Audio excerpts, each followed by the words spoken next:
Hello, bonjour les boys et les girls. Ravi de vous retrouver dans cette nouvelle vidéo. Donc, une nouvelle vidéo que je vous en avais parlé dans les dernières, mais que j'ai mis un peu de temps à faire parce que euh, bon, il m'est arrivé un truc pas très sympa durant ce mois d'août. J'ai perdu mon papa et forcément, voilà, j'ai passé tout le mois. Même avant d'ailleurs, parce qu'il y a l'avant, l'après, à beaucoup pleurer, forcément puisque je perdais, l'homme de ma vie quoi, qui est quand même, mon père. Donc je j'adresse d'ailleurs pour le coup, mes encouragements à toutes les personnes qui ont, vécu cette, expérience, et qui en ont souffert, parce que c'est vraiment, très, délicat.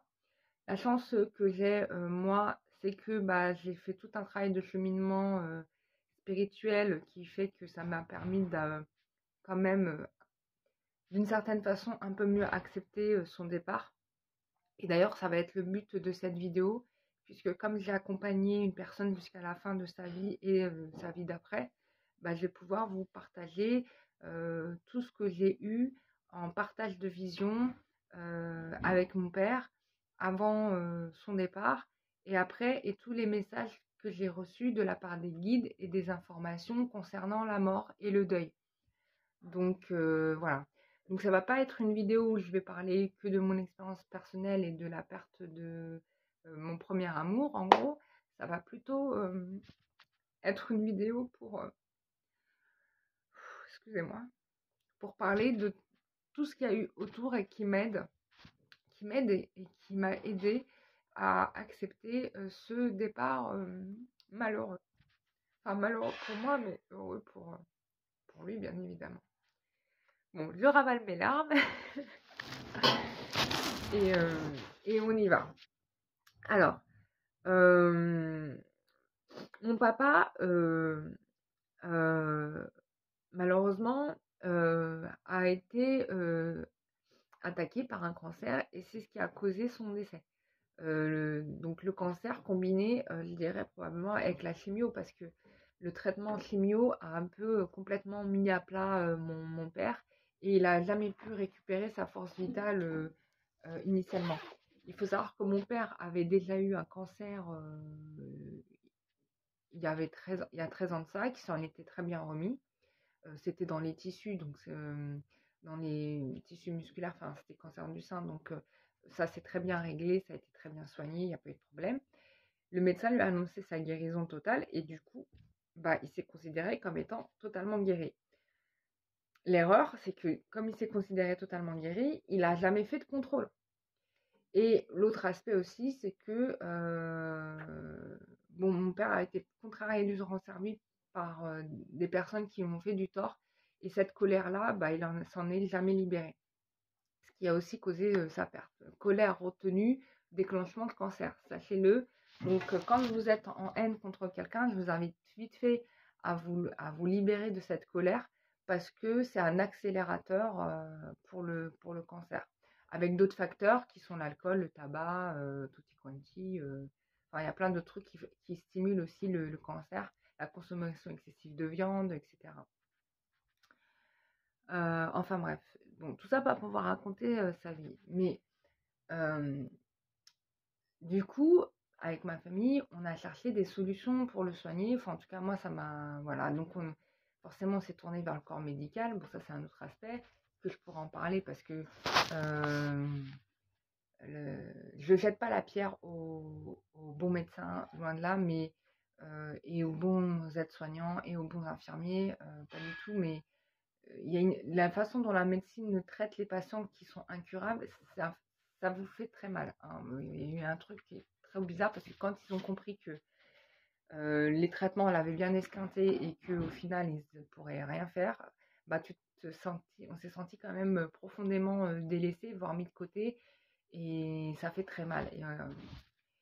Et on se sent vraiment abandonné, quoi. Enfin, on s'est senti vraiment abandonné, lâchement, quoi. Lâchement abandonné. Enfin bref, ça c'est un autre aspect, on va pas revenir là-dessus. Donc mon père était malade, on cherchait des solutions pour le soigner. Moi, j'avais trouvé des thérapies qui pouvaient être intéressantes, mais le problème c'est qu'il avait déjà entamé sa chimio, qu'il avait plus de force, et donc du coup, c'était impossible d'essayer ces traitements-là, d'autant plus que le cancer était déclaré depuis un bon moment, parce que quand on a découvert qu'il avait le cancer, sa vessie était pleine de polypes.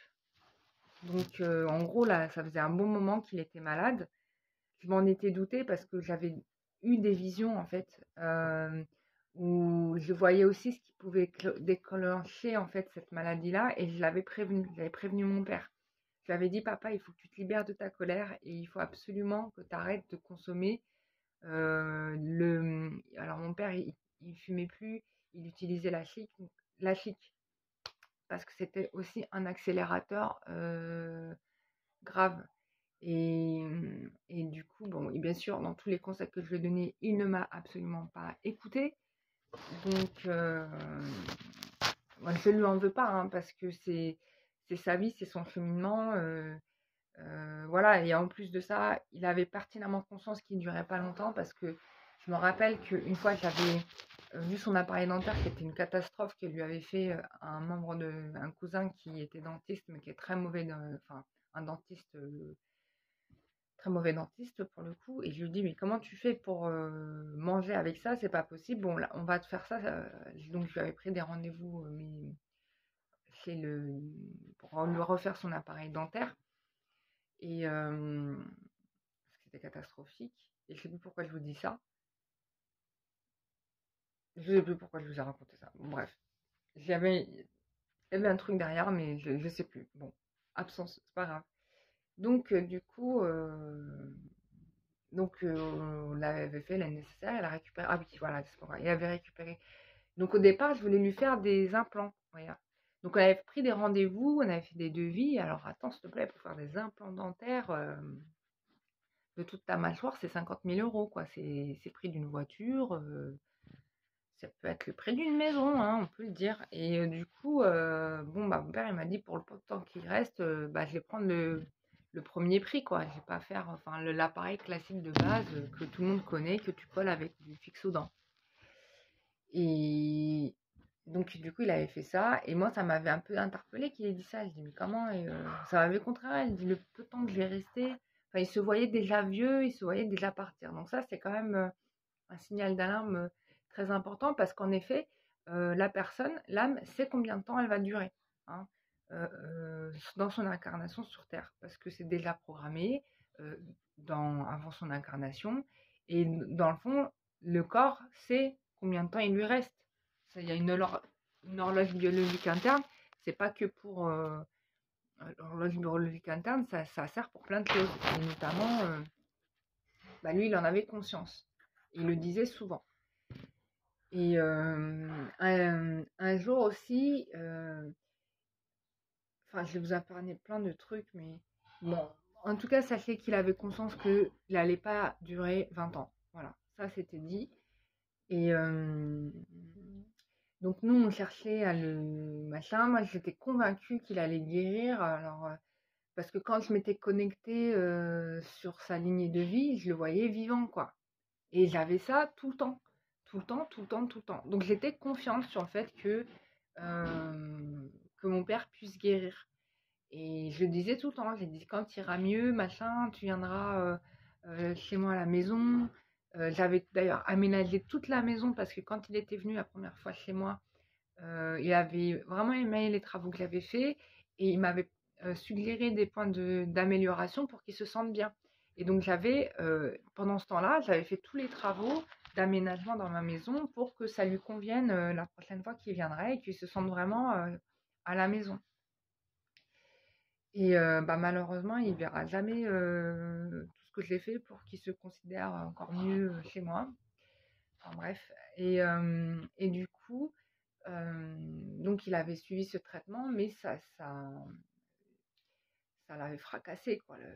En fait, il faut savoir que la chimio, en effet, la chimio attaque les cellules cancéreuses pour les assécher, pour les sécher, en fait. Mais en même temps, ça attaque les cellules saines, en réalité. Et donc, du coup, bah, forcément, ça te fait baisser ton immunité, tu deviens faible, tu peux plus manger, enfin, c'est une catastrophe.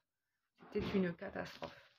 Et les doses de chimio, bah, ça n'allait pas du tout à mon père. Donc ça s'est transformé en traitement immunothérapie et ça s'est transformé en radiothérapie. Il n'a jamais fini ses traitements chimio. Voilà. Et en plus, radiothérapie, ça n'a pas donné grand-chose, en fait, parce que c'était déjà grave. Par contre, il y a eu des améliorations. J'avais fait alors des améliorations de ce côté, notamment j'avais fait un soin constellation familiale pour moi. Je voulais régler ma problématique avec ma lignée ancestrale parce que je sentais que c'était un problème pour moi, parce qu'en fait, j'avais tout le temps mes ancêtres qui me tapaient dans le dos ici. Alors, quand vos ancêtres ils vous tapent dans le dos, ça va être à des points d'acupuncture précis en fait, qui se trouvent là, juste ici au niveau de l'omoplate. Et j'en souffrais, ça faisait mais des années et des années. Et j'avais fait même les soins énergétiques. Alors ça me calmait sur le moment, mais ça revenait systématiquement. Et franchement, je souffrais le martyr. Et ça fait au moins une vingtaine d'années que je souffrais de ça. Ça me rendait irascible. Ça me, j'avais, voilà, ça me rendait pas très très bien. Vraiment, je m'énervais vraiment pour rien parce que je souffrais énormément. Ça a été très très dur à vivre. Et même pour mon entourage, parce que forcément, ça t'as mal dans le dos, bah t'as tout le temps mal dans le dos, il n'y a rien qui te soigne, enfin il y a de quoi devenir dingue. J'avais été voir les médecins, il n'y a rien qui fait. Enfin, quand vous avez des douleurs, ou même la médecine ne trouve pas la cause, c'est que c'est énergétique, hein, ne cherchez pas. Hein. Voilà, c'est tout. Hein. C'est une aparté. Et donc j'avais fait soin constellation familiale d'ailleurs avec une personne qui s'appelle Olivia Guillet. Elle a une chaîne YouTube où vous pouvez aller voir ce qu'elle fait. Et puis après, donc j'ai réparé ma lignée ancestrale. Et ce qui est marrant, c'est que dans dans ma constellation avec mes ancêtres, mon père s'est invité. C'est-à-dire qu'à un moment donné, il a fallu faire venir mon père. Et ça m'a surpris. Je dis, mais moi, j'ai pas de problème avec mon père, en fait. Mon père, je l'adore. Par contre, ce qui était sûr, c'est que je voyais que mon père, ça n'allait pas. Et ça, je l'avais vu aussi en hypnose. Parce que j'avais fait aussi avant une séance d'hypnose. Et la première chose qui est venue à moi en plein visage, c'était la montagne, alors genre volcan. Et quand vous avez une montagne qui vient à vous et qui est en mode volcanique, c'est l'archétype du père en fait. C'est l'archétype du père. Et donc j'ai vu que ça, mon père, ça n'allait pas. Donc du coup, j'ai fait un soin pour travailler là-dessus, etc. Voilà. Et dès que je voyais que mon père, il se mettait d'ailleurs en colère, je l'obligeais à se calmer. Enfin, je le calmais tout le temps. En lui disant, il faut vraiment que tu lâches prise là-dessus, tu peux pas te contrarier sur ça. T'es pas en état de t'énerver, enfin, c'est pas le moment, quoi. Donc, il se calmait tout de suite. Enfin, vraiment, j'arrivais à le détendre là-dessus. C'était assez incroyable. Même moi, des fois, ça me surprenait. Je trouvais que j'avais une autorité vis-à-vis. Enfin, c'est pas une autorité, mais j'avais une façon d'être avec mon père quand je lui parlais. Enfin, il m'écoutait vraiment. Il prenait en compte tout ce que je lui disais. Et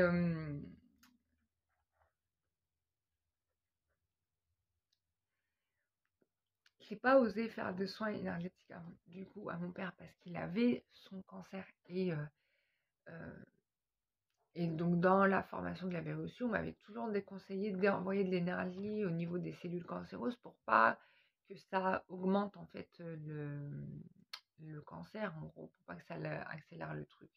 Ce que j'ai fait, en fait, c'est-à-dire qu'à partir du moment où je savais qu'il avait un cancer, enfin, je lui avais nettoyé ce que j'avais vu avant qu'on m'avait montré, donc cette histoire de chic qu'il avait parce que ça lui faisait une boule noire ici, donc je lui ai retiré. Donc j'ai retiré ce que j'avais vu. Mais j'avais pas vu que c'était parti dans le AVC, quoi.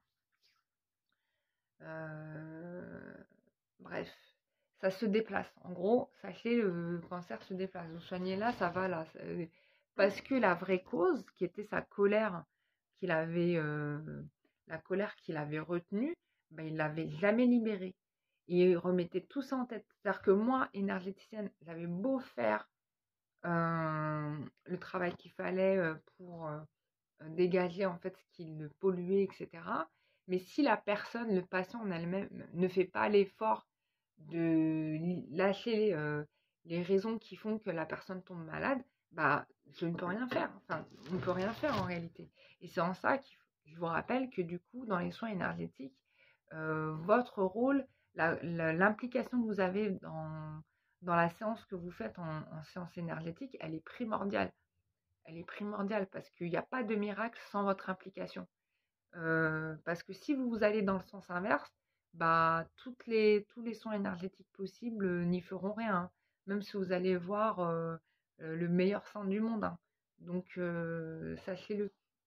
La prière guérit, en effet, la prière guérit. Il y a eu des miracles. Voilà, on voulait même l'emmener à Lourdes. Pour te dire, je voulais emmener mon père à Lourdes, mais il était dans un sale état. Il pouvait même plus marcher, quoi. Même se déplacer, c'était compliqué pour lui. C'était mort. Donc lui faire un voyage de traverser toute la France pour aller à Lourdes, c'était impossible à considérer, puisqu'il était plus du tout en état en fait. Et, et c'est ça qui est malheureux d'ailleurs. Donc on avait vraiment tout pour vous dire, on avait tout envisagé. J'avais même fait appel à un énergéticien que soi-disant, mais finalement il a rien fait de plus. Enfin, personne n'a rien pu faire en réalité. Il y a un moment donné, il y a un stade de quand il est enclenché, tu peux plus rien faire. Et, et donc du coup, bon, sur le soin en hypnose, donc mon père s'était invité, et donc du coup, il avait une problématique au niveau du poumon. Donc du coup, on a fait le soin, j'ai fait le soin sur le poumon avec l'aide, parce que du coup, dans cette constellation familiale, il s'est passé vraiment des trucs incroyables, parce que en même temps que je soignais mon père, en fait, j'avais soigné tout le monde sur la problématique paternelle en même temps. Et en même temps, j'avais fait le soin pour mon père.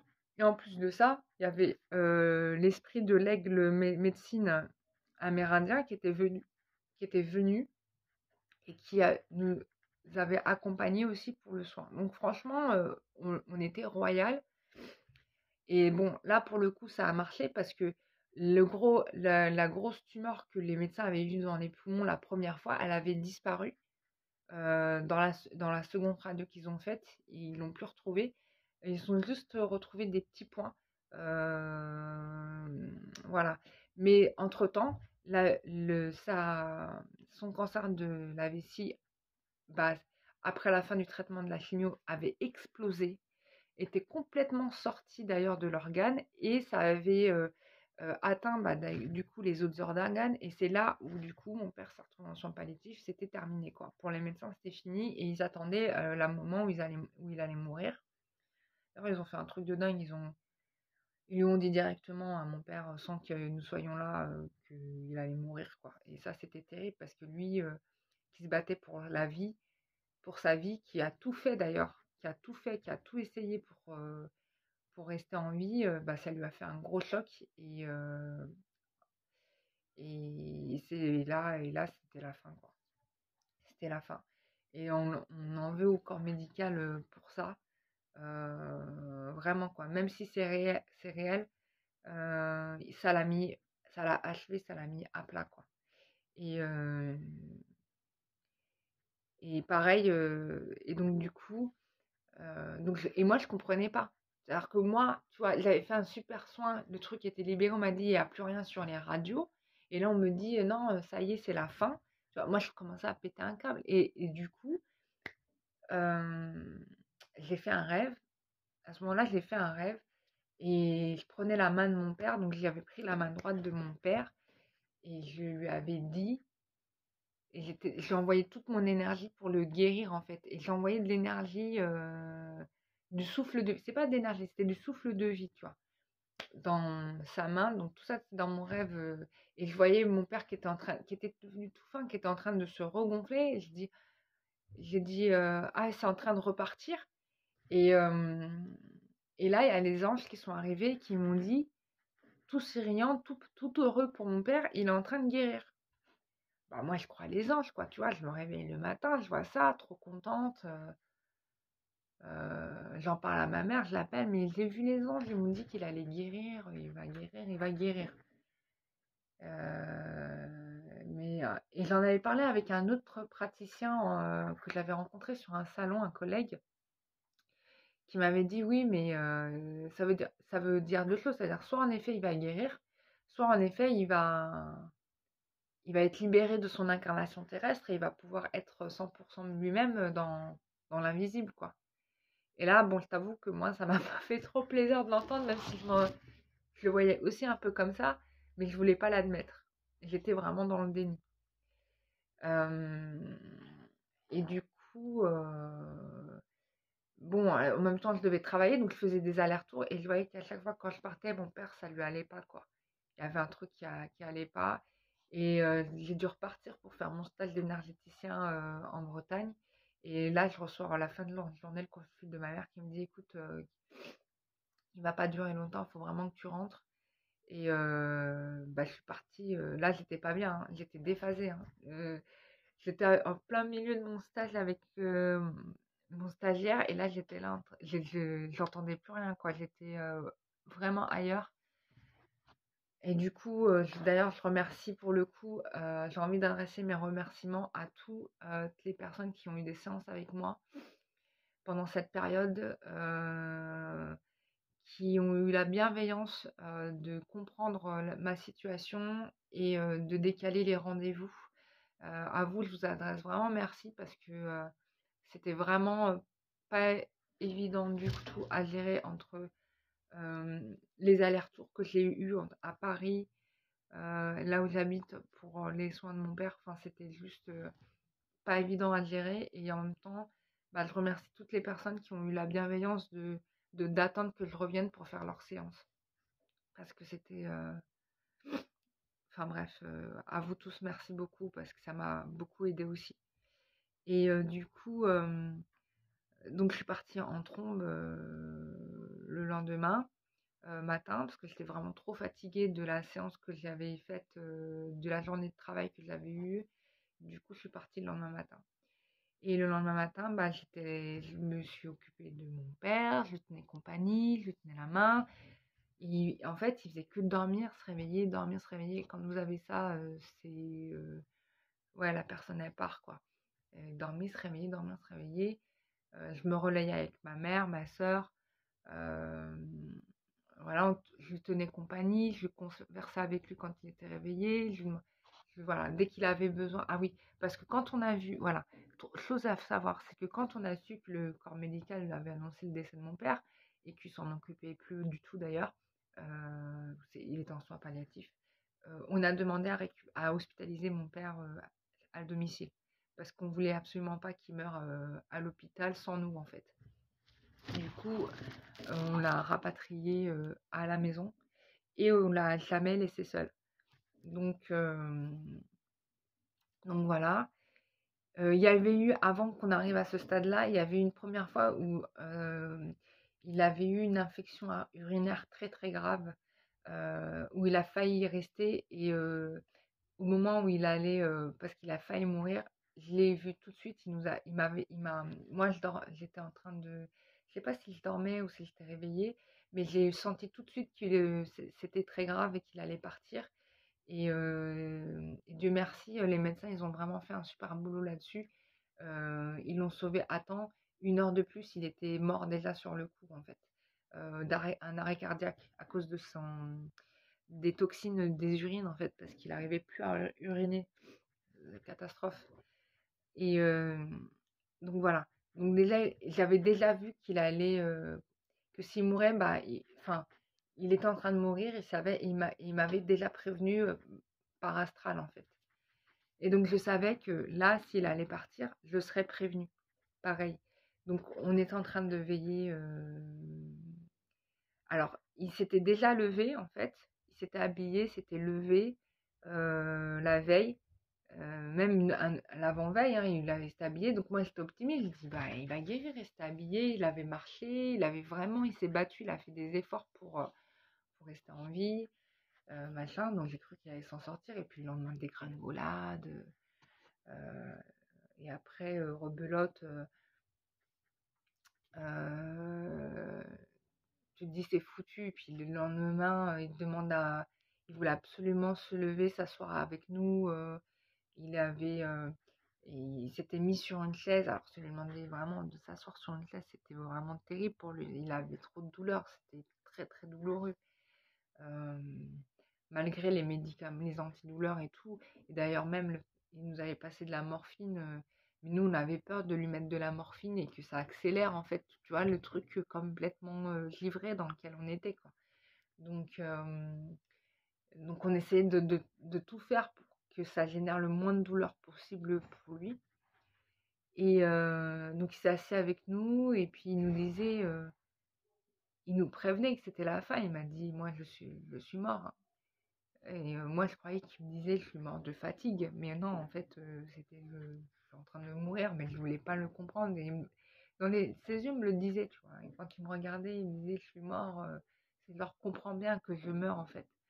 Et, et pour moi, c'était pas possible que mon père meure. C'était tellement dans ma tête, c'est un surhomme.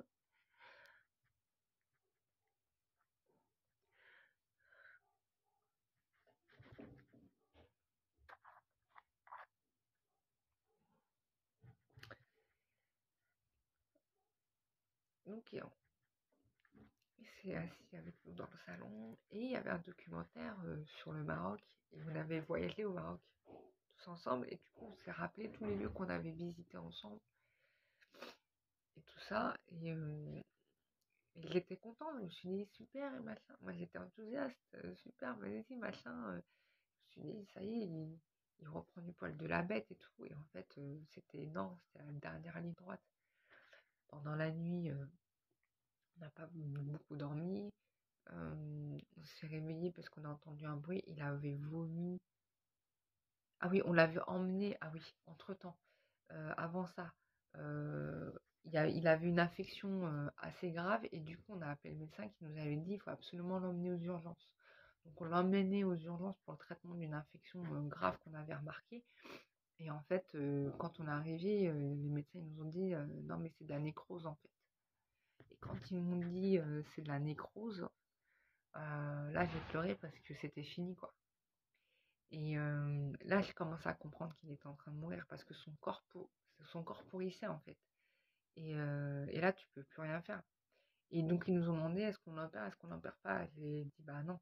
Si c'est pour qu'il meure sur la table, moi, personne en tout cas, il y avait personne d'entre nous qui voulait ça. Donc, on l'a ramené à la maison. Donc, le pauvre, il s'est tapé un voyage vraiment terrible, aller-retour à l'hôpital pour rien, tu vois.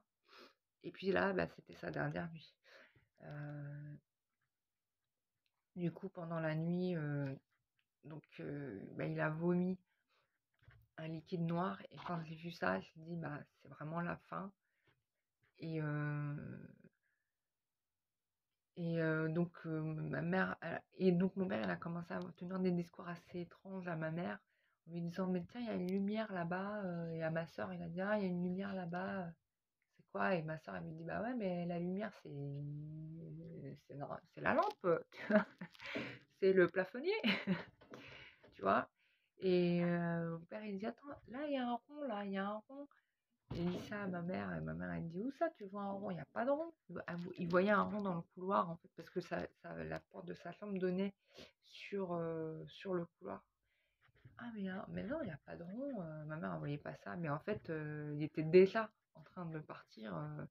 Moi, quelques jours avant, quand on était à l'hôpital, je voyais sa mère qui était là, avec ses moutons, parce qu'elle avait plein de moutons, ma grand-mère. Et j'ai compris que qu'elle veillait aussi sur son fils. Parce que des fois aussi, quand vous partez, il y a des membres de votre famille qui vous accueillent en fait, qui viennent vous chercher. Et du coup, là, elle était déjà là. Je me dis, bon, si sa mère elle est là, bon déjà c'est bien qu'elle est là, mais si elle est là, c'est que je sais pas trop si c'est bon signe ou mauvais signe. Donc ça, c'était à l'hôpital, quand il était encore hospitalisé. Et donc je reviens à un moment fatidique, et là, moi j'ai commencé, quand j'ai vu que mon père allait bien, j'ai été vraiment claquée. J'ai dit, bon, est-ce que je vais m'assoupir un petit peu, et puis de toute façon, je sais que quand il va mourir, je serai prévenue. Donc je suis remontée, je sais même pas combien de temps j'ai dormi, et là je commence à voir que il y avait la moitié de son âme qui était en train de se télécharger au paradis. Mais vraiment, c'était ça. Je voyais un beau jardin. Enfin, c'est surtout de la pelouse que j'ai vue. Et quand j'ai regardé c'était quoi ce jardin, j'ai compris que c'était le paradis en fait. Et, je voyais la moitié de son âme se télécharger et l'autre moitié était dans la chambre. Et j'ai dit, ah, il faut que je me lève maintenant, il va partir tout de suite. Je cours, je préviens ma soeur, je lui dis, il faut descendre maintenant parce qu'il va pas tenir longtemps. Appelle mon autre soeur pour qu'elle vienne. Moi, je suis descendue en bas et j'arrive et je prends la main droite de mon père comme dans mon rêve. Et je vous assure que c'était pas du tout calculé, hein. Donc, je donne vraiment toute ma force à mon père, mais comme dans mon rêve, je lui envoie tout mon courage. Je surveille toute sa respiration, je lui caresse la tête. Voilà, il avait des douleurs, il mettait ses mains vers là où il avait mal, mais voilà, pour pas le faire toucher, on lui retirait les mains. Et c'est là où je lui ai pris la main, je lui ai dit, on est là, papa, t'inquiète pas, t'es pas tout seul. Et donc ma soeur, elle arrive derrière et avec ma mère, on commence à faire des prières. Enfin, moi, je priais dans ma tête, ma mère a prié à haute voix parce que je n'allais pas faire cacophonie avec ma mère qui priait. Donc on a prié pour mon père. Et là, je vois le rythme de sa respiration changer. J'ai vu quand il est parti, il a eu un spasme. Il a fait un truc du genre comme ça, tu vois, un spasme musculaire. Et puis après, il a eu une première respiration. Ça a duré longtemps. Et là, je dis, mais il est en train de mourir. J'ai un choc. Et là, je vois qu'il respire à nouveau. Et là, ça m'a rassurée. Je dis, ah non, il respire. Et puis là, en fait, c'était la dernière. Plus rien. Plus rien du tout. Et il était mort. Bon, je peux vous dire que j'ai pleuré. Vraiment, j'ai embrassé mon père. Là, c'était vraiment... voilà. Du coup, à ce moment-là, j'ai dit à ma soeur, réflexe, j'ai dit, vas-y, regarde quelle heure il est. Il était 7h45 du matin. Et après, je le vois dans les draps, tout ça. J'ai dit, maman, on le change, on lui met des draps propres. On a enlevé les vieux draps sales, on l'a rhabillé, on lui a remis des draps propres. Et on a cherché un médecin. Médecine de France. Franchement, catastrophe. On a attendu 6 heures un médecin. 6 heures un médecin pour constater le décès. On avait appelé l'hôpital qui nous avait dit appeler le SAMU. On a appelé le SAMU, il devait venir un médecin qui était à côté de chez nous. Je ne sais pas pourquoi le médecin n'est pas venu. Il m'avait appelé sur mon téléphone n'a pas sonné. Il ne s'est même pas déplacé alors qu'il avait l'adresse. Le mec, il n'est pas venu, il s'est barré. Rebelote, on a rappelé ça. Enfin, une catastrophe. Moi, j'étais vraiment comme ça. Il n'y avait plus personne qui était dans un état normal, d'ailleurs, chez moi. On était tous complètement en vrac. Et puis on va quand même chercher son médecin à lui, traitant. Moi je crois qu'il était en vacances, mais on va le chercher. On le tire de force de son cabinet. Et il est venu constater le décès. Et ensuite, on a fait appel à des services de pompes funèbres pour s'occuper de lui. Et franchement, ils ont été géniaux. D'ailleurs, je leur adresse mes remerciements parce que franchement, ils se sont occupés de nous, on s'est occupé de rien. Ils ont fait ça vraiment mais trop bien. Ils ont vraiment pris soin du corps de mon père. La manière dont ils l'ont sorti du lit, dont ils l'ont porté, ils ont fait ça vraiment, ils en ont pris soin. Enfin, tout a été fait avec beaucoup d'amour et de délicatesse et de respect à la personne. Et franchement, moi, ça m'a vraiment rassurée. Donc on a fait, donc on l'ont emmené, donc ils l'ont lavé, ils l'ont préparé, donc il est parti à la morgue, ils l'ont préparé pour sa sépulture, ils l'ont lavé, etc. Ils l'ont enveloppé dans un linceul blanc. Et donc on l'a vu pour la mise en bière, donc quand ils le mettent dans le cercueil au dernier moment, franchement ça m'a fait un choc de le revoir parce que mon père, parce qu'il a entre le moment. Alors, oui, aussi avant qu'il vienne, on savait qu'il y avait la rigidité cadavérique allait intervenir, donc on l'a Ma mère, elle lui a bien aligné les membres. La bouche était déjà fermée, donc ça, c'était vraiment super. Et elle lui avait fermé les yeux aussi, complètement, parce qu'ils étaient légèrement ouverts, donc elle les a complètement scellés. Truc qu'il faut savoir, c'est que quand vous avez un cadavre comme ça, il faut toujours lui attacher la tête, parce que dans les heures qui vont suivre, en effet, le corps, il est rigide, il est froid, mais il y a un relâchement des muscles maxillaires. Du coup, bah, quand je l'ai retrouvé à la morgue, il avait la bouche ouverte. Et en fait, c'est normal, c'est parce que ils disent, moi je sais pas, j'étais pas là, j'ai pas vu, mais que l'âme s'échappe par la bouche en fait. Donc c'est normal qu'elle s'ouvre. Et, euh, et donc du coup, bon, ils l'ont bien préparé. Et ce que j'ai aimé, c'est qu'ils n'ont pas abîmé le corps pour pouvoir lui fermer la bouche. Ils n'ont pas cassé la mâchoire, ils l'ont laissé, voilà, la bouche a été ouverte. Ils ont serré au maximum de ce qui était possible de faire. Et puis ils ont caché euh, ils ont caché l'intérieur de la gorge avec du coton dans la bouche. Du coup, il était vraiment très beau, quoi. Très très beau, très propre. Et ben, enfin, voilà, on a prié dessus. Il a été envoyé dans une mosquée. On était plus de 1000 ou 2000 personnes. On était plus de 1000 personnes, c'était bondé. Donc il y a eu plus de 1000 personnes qui sont venues et qui ont prié la prière. Alors c'est des rites musulmans, c'est la dernière prière du défunt. C'est la prière de Janaza, donc du paradis pour le défunt. Donc on le remercie, on lui pardonne pour tous ses péchés, pour toutes les fautes qu'on aurait aussi pu commettre pour lui. Enfin, c'est une prière d'adieu en fait, et en même temps de lavement pour le corps. Et, donc, et ça, j'ai trouvé ça symboliquement très fort, spirituellement très très fort, parce que moi, j'étais affligée par le décès de mon père. J'ai pas arrêté de pleurer. Et je pensais pas pleurer encore. Et de voir plein de gens qui se connaissent pas prier pour la même personne. Enfin, ça crée du lien avec les gens. Et moi, ça m'a remonté le moral. Enfin, ça m'a mis du baume au cœur.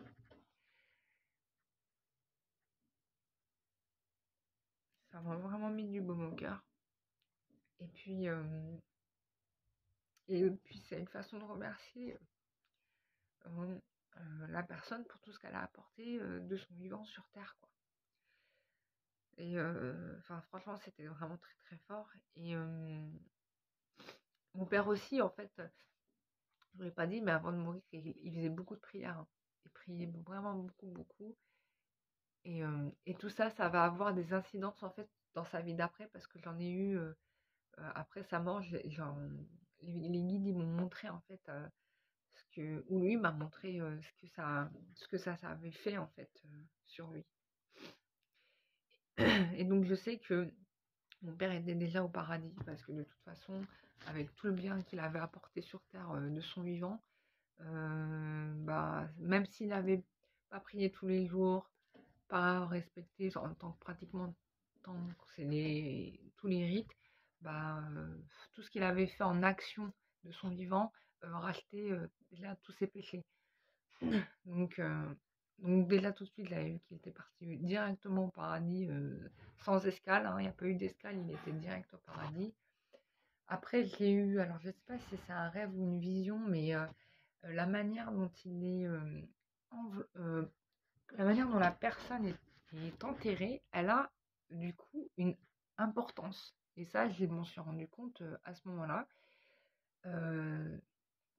Donc, les prières au moment du défunt, le lavement du corps, tout ce qui s'ensuit, en fait, c'est nécessaire pour le défunt parce que ça va purifier son âme dans l'invisible. Et donc, la manière dont les vivants vont traiter les corps au moment de partir, ben, c'est important. Donc, alors je ne sais pas pour les gens dans le cadre d'une incinération ce que ça génère, parce que du coup mon père n'est pas incinéré, donc du coup je ne pourrais pas vous dire.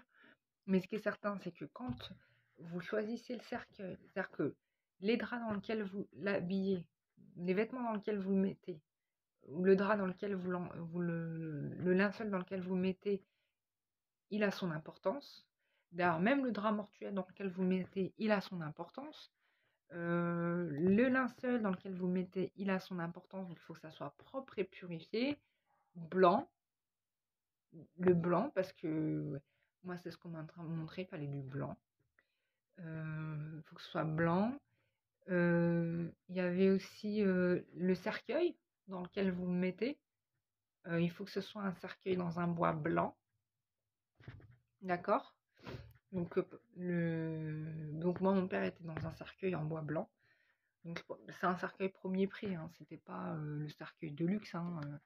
C'était vraiment le premier prix des cercueils, hein. Mais c'était en bois blanc.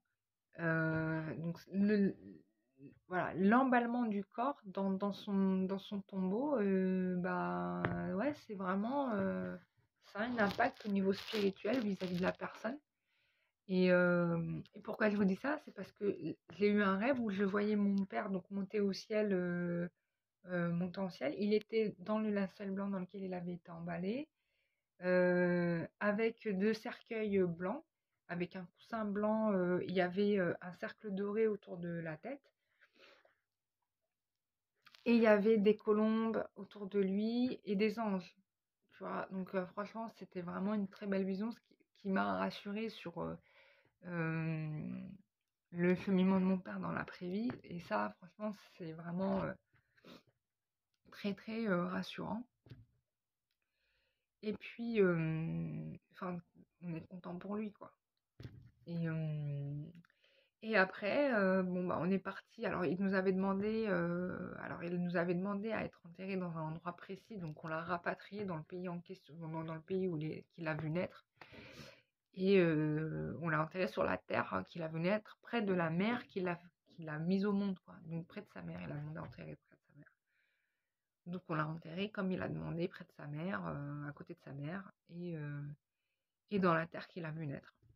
Et tout ça, ça a un impact. Ça joue, en fait.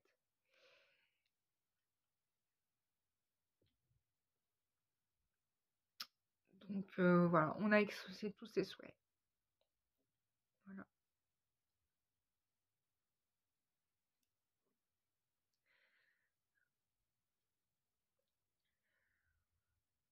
Et on a fait du mieux qu'on a pu.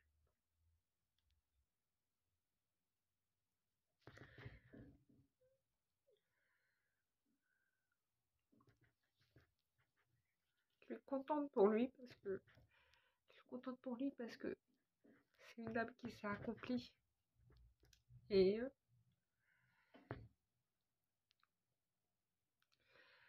j'espère faire aussi bien que lui.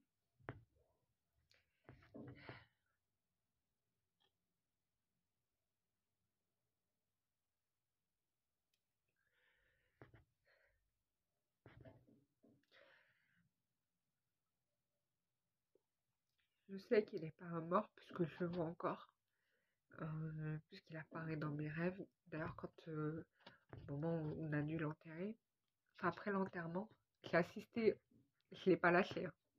C'est-à-dire, bon, on a dû le lâcher à l'aéroport, forcément, mais pour qu'il le rapatrie. Mais à partir du moment où le cercueil était là, je ne l'ai pas lâché d'une semaine.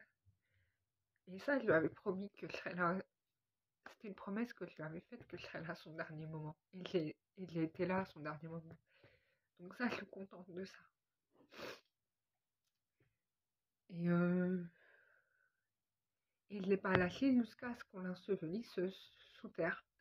Alors il y a des croyances, enfin, en règle générale, dans les pays d'Afrique du Nord, les femmes, elles sont pas comment dire, elles ne viennent pas dans les cimetières au moment de l'ensevelissement du corps, elles viennent le lendemain parce que ça chouine, ça pleure beaucoup. Voilà. Donc, mais moi, il était hors de question qu'il y ait un homme qui me dise je vais pas à l'enterrement de mon père. Donc, ça, c'était sûr que non, je l'aurais démonté. Donc, je suis partie j'étais près de mon musard de mon père jusqu'à ce qu'il soit totalement enterré. Et les mecs, ils s'en revenaient pas parce que je n'ai pas pleuré une seule fois, ni moi ni mes soeurs d'ailleurs. Enfin, il n'y a personne qui a pleuré. Et on a assisté dans le silence à ça. Et on est venu tous les jours se recueillir à la tombe de mon père d'ailleurs, Après, on a un peu lâché. Je suis retournée le dernier jour pour lui dire au revoir. Et c'était un peu dur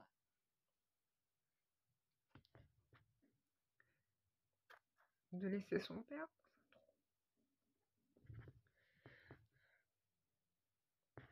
C'était dur.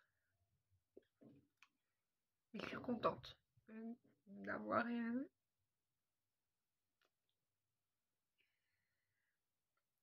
été là. Et en soi, en réalité, c'est une fête pour la personne qui part, en fait.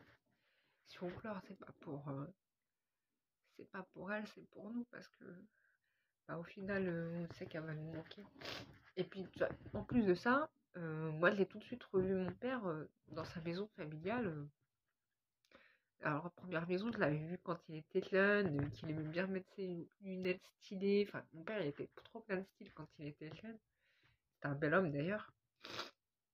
Et après, je l'ai revu à un autre moment. Il était assis sur une chaise de jardin dans son jardin. Et il s'est levé et bizarrement, il avait une canne cette fois-là, alors que mon père marche pas avec de canne. Il prend pas de canne, mais il s'est levé. Il est venu vers moi. Et j'étais contente de le voir encore. Et le surlendemain, je l'ai revu comme s'il traversait. Je sais pas si c'est des souvenirs ou je sais pas ce que c'est, mais il était comme quand on avait voyagé. C'est peut-être un souvenir en fait. Il était rentré dans ces anciennes maisons en terre qui existent dans ces pays-là. Et je voyais la lumière du soleil qui était forte et lui qui rentrait dans l'angle de la porte. J'étais contente de le voir. Et après, je l'ai plus trop vu. Et je me suis dit, bon, à un moment donné, il faut laisser quand même l'âme partir. On va pas rester accroché comme ça. Et puis, mon père, il m'avait dit, la vie, il nous avait dit, la vie continue. Et c'est vrai, la vie continue.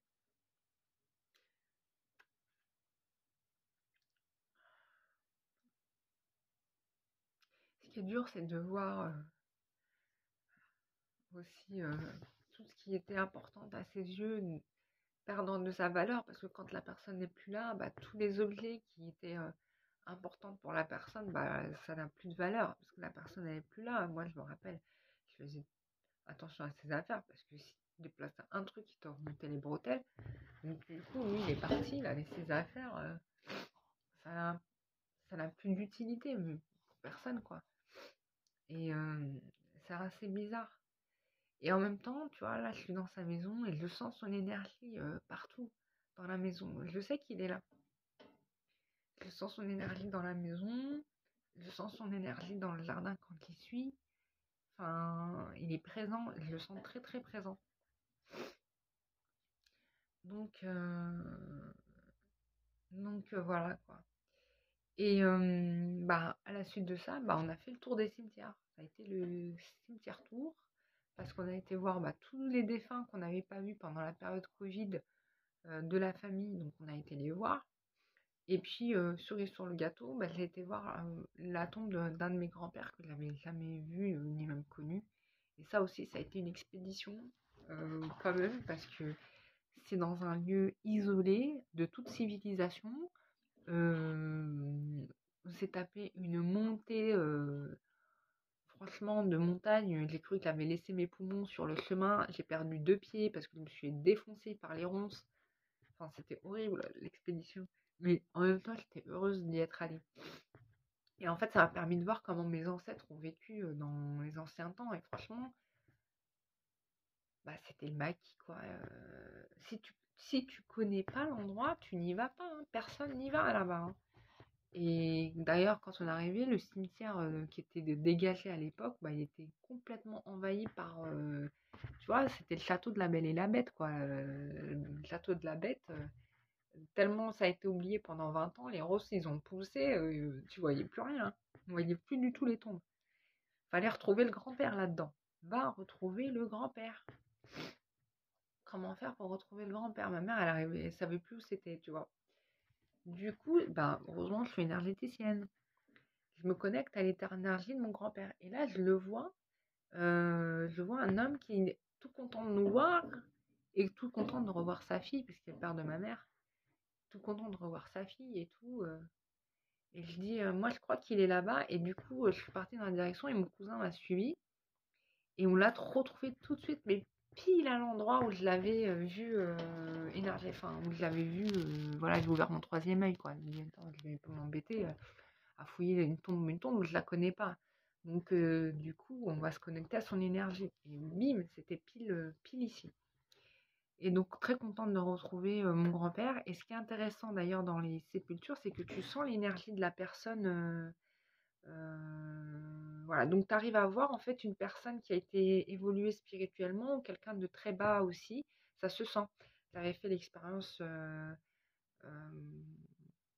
au Père-Lachaise, où il y a beaucoup de gens qui ont fait des trucs un peu horribles là-bas. Il y a eu des bonnes personnes, mais il y a des très mauvaises personnes aussi, donc ça se sent. Tu arrives à sentir aussi les tombes quand elles sont pleines ou vides. Par exemple, la tombe d'Alan Kardec, son cercueil n'est pas dans sa tombe, hein. Tout le monde y va, mais il n'y a rien en dessous. Voilà. En plus, Alan Kardec, c'était pas la personne la plus intéressante pour ceux qui vont la voir. C'est vraiment pas lui qu'il faut aller voir, hein. Il y a d'autres personnes beaucoup plus évoluées spirituellement dans ce cimetière qui vous apporteront plus de choses que Monsieur Kardec. Donc, je vais briser des mythes d'ailleurs pour le coup.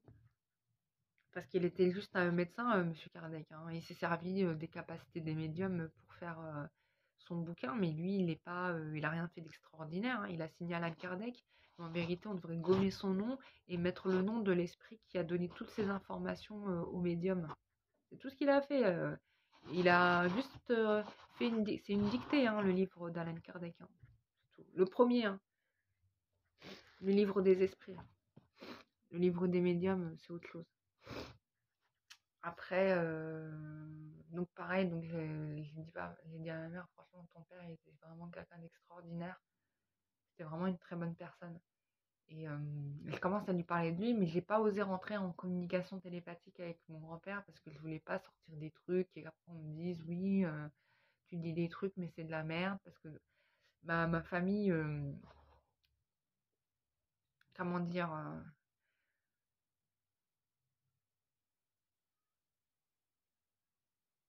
ne donne pas trop de crédit à ce que je fais, hein. Donc c'est pas, en soi, c'est pas grave parce que c'est normal, ils ont grandi avec moi. Mais bon, ça c'est une autre problématique. Donc je suis pas rentrée en communication avec eux. J'ai pas fait l'effort de faire une canalisation de mon grand-père. Mais en tout cas, ce qui était sûr, c'était qu'il était très heureux de revoir sa fille et il l'attendait depuis au moins 40 ans. Il l'attendait, hein. Mais ça, je ne lui ai pas dit parce que je ne voulais pas lui mettre un coup. Donc, mais il était heureux de la revoir et il l'attendait. Voilà, donc du coup, on va pouvoir dégager la place de mon grand-père et puis on y retournera aussi le voir. Donc ça, c'était plutôt chouette. Et puis, donc voilà, donc les morts, même s'ils meurent, ils existent encore sous une autre forme et ils ne disparaissent pas. Et ils se souviennent de vous et ils se rappellent à vous et ils vous accompagnent toujours encore. Et il y a pas de séparation. Il y a une séparation physique, hein, en effet, mais si tu te connectes aux dimensions invisibles, tu vas les revoir. Si tu es capable d'ouvrir ton cœur pendant que tu rêves, bah, tu vas les revoir. Alors ça veut dire quoi, ouvrir son cœur? C'est-à-dire de ne pas être dans l'attente. Dire, ne soyez pas dans l'attente. Vous pouvez demander des choses, voilà, j'aimerais bien revoir un tel, mais après, vous ne mettez pas de pression là-dessus parce que vous bloquez en fait quand vous faites ça. Vous demandez juste et puis vous attendez que ça vienne, quoi, c'est tout. Donc ça. Et puis, je sais que là, mon père, je pense qu'il est passé stade maître ascensionné. Je sais pas s'il est maître ascensionné. Moi, on me dit que oui. Attends, je vais vérifier au pendule. Tiens. Bon, au pendule. Je sais pas. Moi, je vérifierai ça à la maison. Voilà. Et puis, bah, je pense qu'il nous accompagnera, en tout cas, d'une autre façon ici sur Terre. C'est certain. L'autre truc qui est rigolo, c'est que c'est comme si mon père il nous avait fait un training. C'est que il est, il partait souvent à l'étranger. Donc là, en fait, j'ai l'impression qu'il est parti en vacances. J'ai l'impression qu'il est en vacances. Et qu'il va revenir dans 2 mois, tu vois. Mais bon, il va pas revenir. Mais en tout cas, ça m'aide à passer le cap. Et je voulais aussi remercier toutes les personnes qui nous ont entourés à ce moment-là, parce que je pense que quand tu vis ça, c'est bien de ne pas être tout seul, parce que ça t'évite de ruminer ta blessure de la perte. Et du coup, c'est ce qui a fait un peu diminuer mon chagrin. Et on a de la chance dans nos traditions d'avoir cette culture, en fait, de toujours d'être présent quand les personnes vivent un décès. C'est vraiment un soulagement. Parce qu'en tout cas, pour ma part, moi, ça m'a vraiment beaucoup aidé. Voilà, quoi. Et, voilà, et puis de toute façon, je sens qu'il est toujours présent dans le cœur. Ça, c'est sûr. Voilà. Ce qui est un peu dur, c'est de se dire que la personne, elle devient... C'est plus une personne, c'est un souvenir. Et ça, c'est un peu difficile. Du coup, on était comme des idiots aussi à chercher des images, des photos de lui, de garder des souvenirs de sa voix. Moi, je me suis fait voler tellement de fois mon téléphone portable. Bah, j'ai plus les vocaux de mon père. Tous les vocaux de mon père que j'avais gardés, ils ont disparu parce que je me suis fait voler mes téléphones. Donc ça, je ne les retrouverai jamais plus. Donc, garder tout ça, c'est super important pour vous. Et puis, c'est juste une transformation, en fait. Vraiment, moi, comme je l'ai vécu, c'est juste une transformation d'état. Je le considère pas comme étant mort, je le considère juste dans une autre dimension, ce qui est le cas d'ailleurs, en plus, c'est même pas qu'il n'est pas mort, la conscience, elle est toujours là, hein. C'est juste le corps qui est parti. Et puis, voilà, quoi. Voilà, c'était le message, comment vivre après le deuil. Donnez-vous le temps. Moi, en tout cas, je me donne le temps. Il y a beaucoup de silence aussi. Je suis beaucoup dans le silence. Je parle pas beaucoup. Je communique pas trop. J'ai pas non plus envoyé de message quand mon père est décédé. J'ai pas j'ai pas écrit. J'ai prévenu personne autour de moi que j'avais perdu mon père, si ce n'est uniquement les gens qui ont connu mon père vraiment, à qui je leur ai dit et qui étaient proches de mon père, ça je les ai prévenus. Mais autour de moi, non, j'en ai pas parlé parce que je ressentais pas le besoin de ça. Et, et puis voilà, je leur remercie pour tout.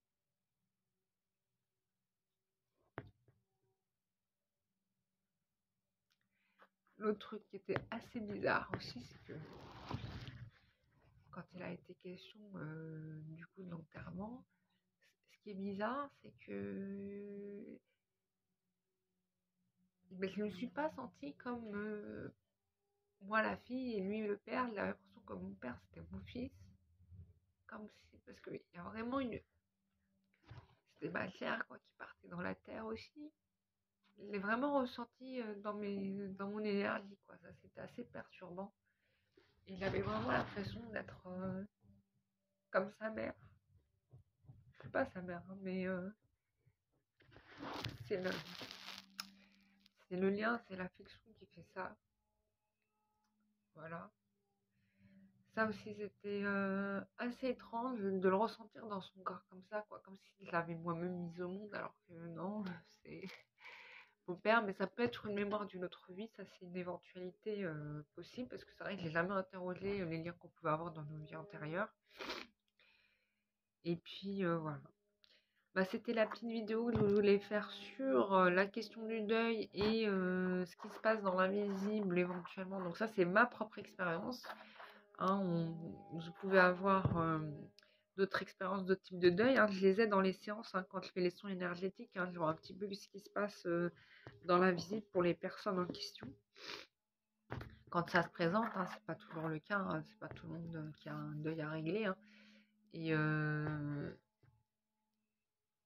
du coup, voilà. C'était ce que je voulais vous dire. Et donc, du coup, rappelle que les prières, contrairement à ce qu'on pense, ça aide énormément Alors pas forcément à la guérison, mais ça aide dans la vie d'après. Donc quand vous mourrez, en fait, quand vous vivez, comprenez bien que vous êtes en train de préparer votre prochaine vie, en fait. Dans votre prochaine vie, dans l'invisible. Et donc, comprenez bien que les actions que vous faites, quelles qu'elles soient, bonnes ou mauvaises, ont un impact sur ce que vous allez devenir après. Et ça, c'est une réalité. Voilà. Mon père, il a fait des bonnes actions. Il est parti tout de suite au paradis. Ok. Euh, Ensuite, sachez que la manière dont enfin, ce que vous faites du corps, la manière dont vous traitez le corps, ça a un impact dans l'invisible, dans les dimensions subtiles. C'est pour ça que les Égyptiens d'Égypte antique, ils traitaient très bien les corps des défunts parce qu'ils avaient compris ça. Donc il faut traiter avec déférence et respect le corps des défunts. On ne les saccage pas, on ne les mutile pas, on ne fait rien de tout ça. Parce que c'est pas bon pour l'âme après, quoi. Donc les gens qui partent en dissection ou les organes qui sont récupérés à des fins, faut pas que ça soit fait contre la vie de la personne, en fait. Ça, c'est important. Donc nous, on a gardé le corps de mon père jusqu'au bout, donc il est intact, il a perdu aucun de ses organes et il n'a pas été mutilé. Donc ça, c'est important. À savoir, et donc la sépulture, le cercueil, le choix du cercueil, la manière dont la personne est lavée, le linceul, tout ça, c'est important. Ne négligez pas ça du tout, parce que c'est un vaisseau pour la vie d'après et c'est réel, hein. Je l'avais vu pour Ramsès II, parce que je suis partie à l'exposition de Ramsès II, et j'ai vu en fait à quoi servait son tombeau, et que en effet c'était un vaisseau pour la vie d'après. Donc sachez que votre cercueil, c'est important, quoi. Et de prier dessus avant de mettre le corps, c'est quand même un bienfait aussi. Pareil pour le linceul, il faut qu'il soit nettoyé énergétiquement, donc prier dessus. Enfin, ça ils le savent, les gens qui s'occupent des services funéraires, donc ils savent tout ça, donc tout est nickel. Pareil, donc moi quand je suis arrivée donc sur le lieu d'ensevelissement, il y avait forcément il y a la géobiologie, hein, qui se déroule puisque là où t'enterres il y a des énergies, etc. Donc j'avais vu qu'il y avait des soucis au pied du défunt. Donc j'ai nettoyé cet endroit-là. J'ai tout nettoyé l'espace pour que ce soit nickel pour mon père et qu'il ait un repos bien mérité. Et en plus, j'ai mis des protections énergétiques dessus pour que personne fasse quoi que ce soit voilà, sur la tombe de mon père. Donc ça, c'était important pour moi. Et voilà, comme ça, il aura une après-vie bien comme il faut. Voilà. Je vous ai tout dit sur ce sujet-là. Je vous remercie d'avoir regardé cette vidéo. N'hésitez pas à la partager à des personnes qui seraient intéressées sur ce sujet. Pardon. Excusez-moi, j'ai beaucoup pleuré du coup. Excusez-moi, ça coule de tous les côtés. On va couper ça au montage. Voilà, je vous dis à très bientôt pour une prochaine vidéo. Et merci à tous pour votre soutien. Merci aux nouveaux abonnés. Et à très bientôt pour une prochaine vidéo. Bisous, bye bye.